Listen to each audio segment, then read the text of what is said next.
All right, folks, Wednesday morning, we're halfway through the last week of the year. Markets very quiet overnight. Not much to talk about today. Very quiet on the equity index front. So the S&P, Nasdaq, Dow Jones doing virtually nothing in the overnight session. The currencies pretty quiet.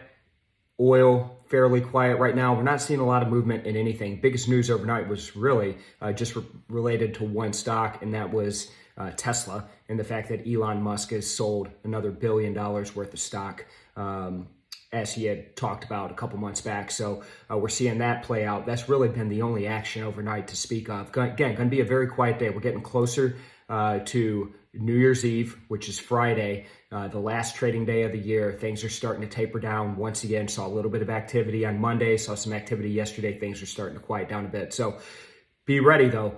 We could see anything with regards to Omicron or anything inflation related. Any of these big catalyst events that we've had in the past could certainly shake up this market as we head into the latter part of the week.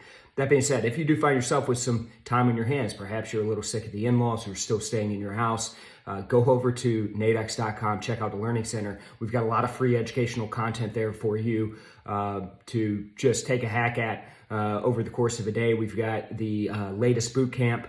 That's about 4 or 5 hours worth of education. There's a lot of informational content there to make you and help you become a better trader as we head into this new year. All right, folks, that's going to be a wrap for today. We look forward to seeing everybody again tomorrow.